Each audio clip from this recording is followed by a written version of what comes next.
Hola, en el día de hoy veremos la mentira 29 del libro Mentiras que las mujeres creen y la verdad que las hace libres de Nancy Lee DeMoss. La mentira 29 tiene como título Es inevitable que los hijos pasen por una etapa de rebeldía. A este preámbulo le llamé Confunde y vencerás, porque es lo que ha hecho Satanás. Él quiere hacer creer a los padres que es imposible que sus hijos adolescentes puedan vivir una vida santa y rendida a Dios. Y el resultado de creer esa mentira es que en vez de prepararse para la adolescencia de sus hijos, los padres la viven con pavor. Vamos a leer en el libro Edad de Oportunidad de Paul David Tripp una descripción de lo que se está creyendo acerca de la etapa de la adolescencia, lo cual está confundiendo a los padres. El autor dice que estuvo en una conferencia de matrimonios que fue excelente, pero estando cerca de la bahía, notó a una pareja que estaba allí y se veían descontentos. El autor con cierta curiosidad les preguntó si habían disfrutado del fin de semana. Ellos respondieron que todo había sido fabuloso. Entonces, él les preguntó por qué no se veían felices. La mujer respondió, tenemos dos adolescentes y tenemos pavor de regresar a casa. Desearíamos que este fin de semana durara para siempre. El esposo agregó, tienes que tener la expectativa de que tu adolescente será rebelde. Todos nosotros lo fuimos. Simplemente tienes que luchar con eso. Y ella se lamentó. Además, no puedes discutir con las hormonas. El autor dice, me fui con la impresión de que hay algo fundamentalmente equivocado con la manera en la que pensamos acerca de esta etapa de la vida de nuestros hijos. Algo está mal inherentemente con la epidemia cultural de temor y cinismo con respecto a nuestros adolescentes. Algo está mal cuando la meta más alta de los padres es la supervivencia. Necesitamos considerar esto de nuevo. ¿Es esta una perspectiva bíblica de este periodo de la vida de nuestros hijos? ¿Nos conduce esta perspectiva hacia estrategias bíblicas de educación y a una esperanza bíblica? Allí podemos ver cómo esta etapa hermosa de la vida ha sido concebida de una forma errónea, por lo cual no se está dando el manejo correcto a la crianza de nuestro hijo cuando está en esta etapa. Recordemos que todo lo que creemos, o sea, nuestra cosmovisión, determina cómo vamos a actuar, como lo vemos aquí. Al final, como resultado de creer esta mentira, los padres terminan tolerando y justificando actitudes y conductas rebeldes de sus hijos. Y los hijos, al saber que los padres piensan esto sobre su adolescencia, pues cumplirán sus expectativas. ¿Cómo? Justificándose por ser adolescentes, justificando su pecado por la etapa en la que están.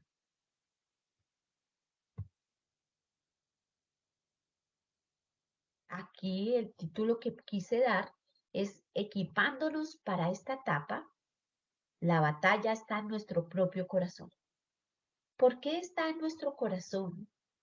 Porque en el momento que derribemos estos paradigmas y sembremos la verdad de la escritura, podremos empezar a actuar de manera correcta con respecto a la etapa de adolescencia en nuestros hijos.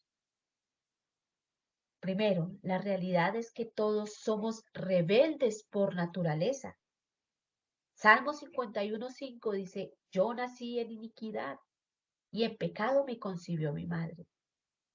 Desde la caída de Adán y Eva, el pecado ha entrado en el corazón de todo ser humano, independientemente de la edad o etapa que esté viviendo. El Salmo 58:3 dice, Desde la matriz están desviados los impíos.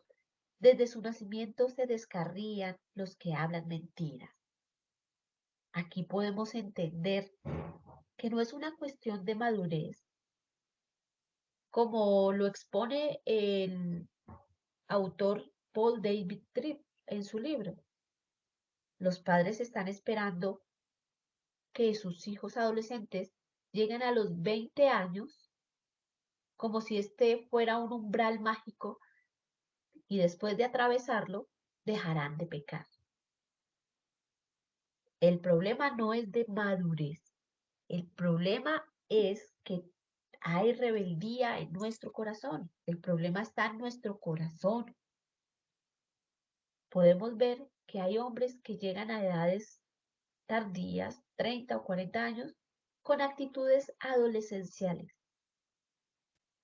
Y esto simplemente evidencia que el problema no corresponde a la madurez, a la edad, al ser más mayores.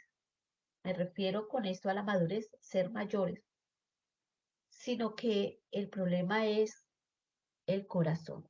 Allí hay rebeldía y si no es tratada en cualquiera de las etapas de la vida en la que estemos, pues va a permanecer de una forma u otra. Romanos 3, del 10 al 12, dice, como está escrito, no hay justo ni aun uno, no hay quien entienda, no hay quien busque a Dios. Todos se han desviado, a una se hicieron inútiles, no hay quien haga lo bueno, no hay ni siquiera uno. No importa la etapa o la edad, todos estamos en la misma naturaleza, pero todos tenemos la misma esperanza. Veámoslo. El plan de redención que abarca nuestras generaciones venideras es nuestra esperanza. Tan pronto la primera pareja desobedeció a Dios, Él ideó un plan de redención, una manera de rescatarlos, a Adán y a Eva y a sus hijos de su rebelión. Génesis 3:15 dice, y pondré enemistad entre tú y la mujer, y entre tu simiente y su simiente, y él te herirá en la cabeza, y tú lo herirás en el calcañar. Aquí Dios estaba hablando a la serpiente y dando el duro castigo por haber engañado a Eva. Pero en medio de estas palabras hay esperanza para Adán, para Eva y para sus generaciones posteriores, porque dice que de la simiente de Eva iban a ser un Salvador que pisotearía la cabeza de Satanás. Este Salvador es Jesucristo, y aunque fue herido, como dice aquí, tú lo herirás en el calcañar, fue herido cuando murió en la cruz del Calvario y tuvo gran sufrimiento. Pero a pesar de ser herido, venció y pisoteó a la serpiente para que ya no vivamos los que creemos en Él, en Jesús,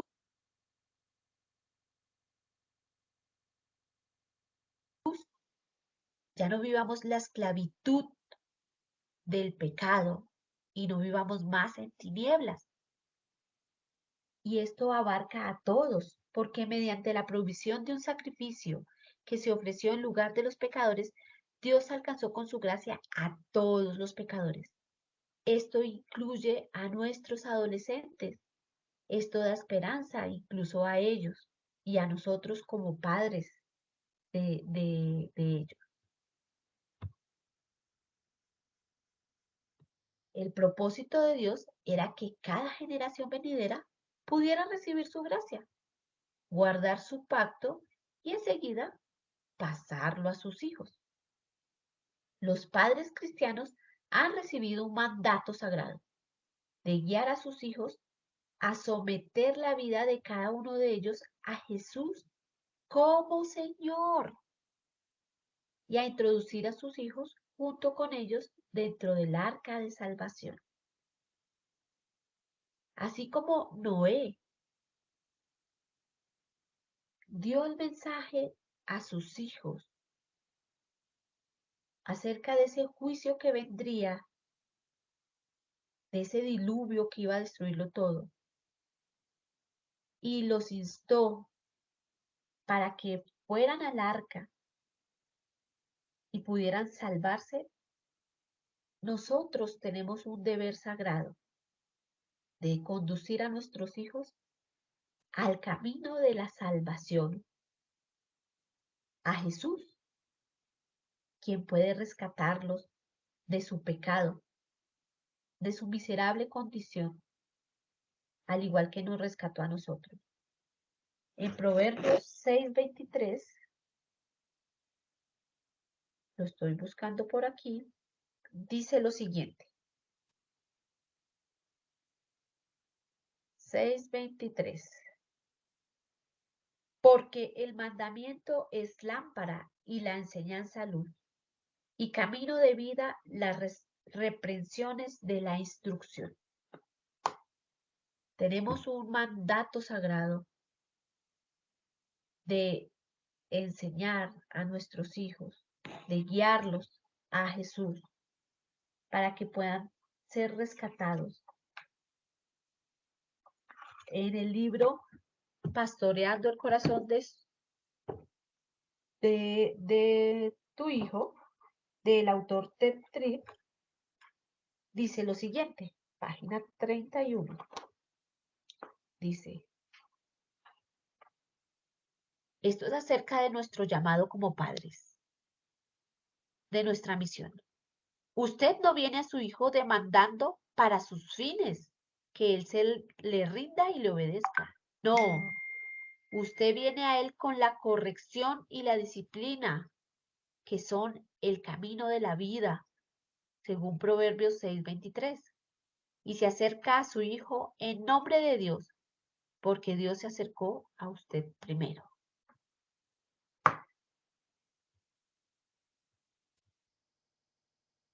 Y en medio de este mandato que Dios nos ha dado de llevar a nuestros hijos a camino de salvación, así como Noé llevó a los suyos al arca, tenemos recursos que Dios nos ha dado, porque al final los resultados le pertenecen a Él. Nosotros como padres somos fieles de advertirles, de enseñarles, de corregirles, de llevarlos a Cristo. Pero el resultado al final es del Señor. Por eso Él mismo es quien nos da los recursos. En este llamado santo y sublime hay recursos divinos como su Espíritu Santo y las promesas que hay en su palabra. Por eso aferrémonos a Él, porque nosotros, al igual que nuestros hijos, necesitamos de un Salvador día tras día para poder realizar nuestra misión. Nosotros no podemos hacerlo solos. Dice aquí en una historia sobre Sarah Edwards, que era esposa del pastor de Nueva Inglaterra, Jonathan Edwards, que vivió en el siglo XVIII. Fue una mujer de gran profundidad espiritual cuyo deseo fue crecer y obrar según la verdad en cada aspecto de su vida. Fue en su papel de madre que eso se evidenció con mayor claridad. Las memorias de Jonathan Edwards revelan que ella recibió su llamado con esperanza y se propuso enseñarles a sus hijos la obediencia desde la más tierna edad. Ella poseía una gran habilidad para manejar a sus hijos. Decía las cosas una sola vez, la obedecían con gozo, y entre ellos jamás se vio que refunfuñaran o respondieran a su madre. En sus modales eran excepcionales, en el respeto hacia sus padres. Las disputas y las peleas tan comunes en otros niños jamás se vieron en su casa. Su método de disciplina empezó a una edad muy temprana y su norma consistió en resistir la primera, así como las subsiguientes manifestaciones de rebeldía o desobediencia en el niño, por más pequeño que fuera, hasta que se sometiera a la obediencia de sus padres. Así pues, a menos que un niño obedezca a sus padres, jamás se someterá a obedecer a Dios.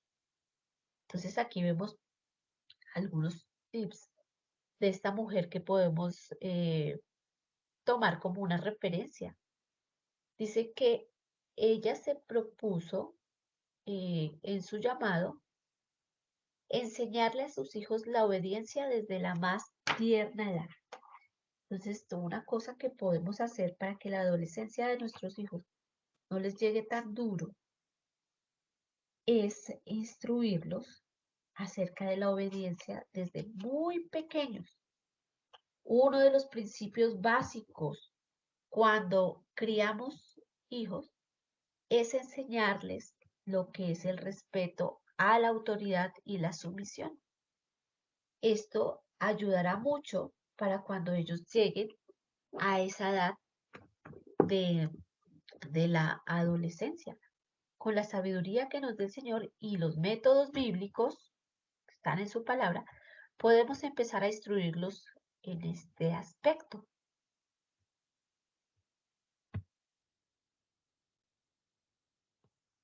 Y en el momento en que la rebeldía aflora, los padres sabios no se encogen de hombros y dicen, "Oh, supongo que todos los niños pasan por lo mismo".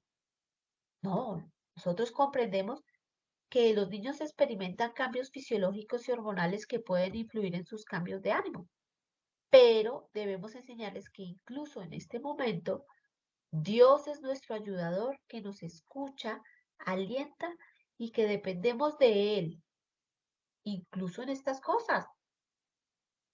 Estas son maravillosas oportunidades de llevarlos al Evangelio. Necesitan de un Salvador. No pueden solos, al igual que nosotros lo necesitamos. Hay alguien que lleva la carga que nosotros no podemos llevar. Nos perdona y da nuevas oportunidades. Este es Jesucristo.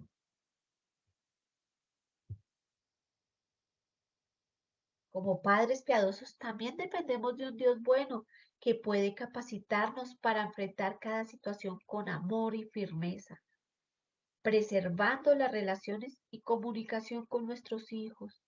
En esta edad no debemos cerrar los canales de comunicación con nuestros hijos. Recordemos que debemos dar el mensaje de salvación una y otra vez, hasta que ellos entren al arca de salvación y puedan ser salvados de la ira venidera. Para eso debemos ampliar nuestro canal de comunicación, hablarles de muchos temas. A esta edad ellos empiezan a cuestionarse sobre muchas cosas de la vida. Debemos ser intencionales en prepararnos teológicamente y en otros aspectos para poder dar respuesta a sus inquietudes y que no busquen la respuesta fuera de casa con personas externas, amigos o tal vez profesores que no son personas creyentes. Nosotros también tendremos en algún momento, además de fortalecer nuestro diálogo y generar confianza, también debemos aplicar consecuencias para sus decisiones equivocadas, porque los estamos preparando para la vida. Y pues hacerles entender que ellos, al igual que nosotros, estamos sometidos al mismo Dios y debemos eh, cumplir sus mandamientos, que al final rendiremos cuentas, tanto ellos como nosotros, ante un Dios santo, y por eso pues debemos guardar sus mandamientos. Obviamente, solo con la ayuda de nuestro Señor Jesucristo. Pero también debemos mostrar gracia para el arrepentimiento, porque Dios nos perdona muchas cosas cada día. Entonces, cuando ellos se muestren arrepentidos, debemos dar gracia y oportunidad. Debemos también ser humildes, pidiendo perdón cuando pequemos contra ellos, porque ellos se darán cuenta de las inconsistencias en nuestro discurso al pretender vernos como padres perfectos. No lo somos. Estamos en el mismo equipo, necesitamos del mismo Salvador. Podemos entonces ser humildes y pedir perdón cuando pequemos contra ellos e incluso pedir que oren por nosotros. También podemos orar por ellos a tiempo y a destiempo, por sus almas, pues Dios al final es quien hace la obra en ellos. Nosotros somos fieles a nuestro llamado, a nuestra misión como padres, pero Dios al final es quien obra en ellos. Nosotros no podemos forzar los resultados. Es también necesario pasar la posta a nuestros hijos adolescentes y lo que esperamos de ellos, que es que pasen este mismo testimonio del pacto redentor de Dios a la siguiente generación. En medio de una generación cada vez más rebelde, se necesitan padres que se vean como portadores del pacto, padres y madres que se aferren a las promesas de Dios para sus hijos y nietos, padres que crean la verdad de la Escritura, como esta, Salmo 103:17. Mas la misericordia de Jehová es desde la eternidad y hasta la eternidad sobre los que le temen y su justicia sobre los hijos de sus hijos. También esta otra, sean nuestros hijos como plantas crecidas en su juventud, nuestras hijas como esquinas labradas como las de un palacio, y todos tus hijos serán enseñados por Jehová, y se multiplicará la paz de tus hijos. Esto está en el Salmo 144:12 y en Isaías 54:13. Bueno, con esto me despido. Espero que haya sido de edificación para todos.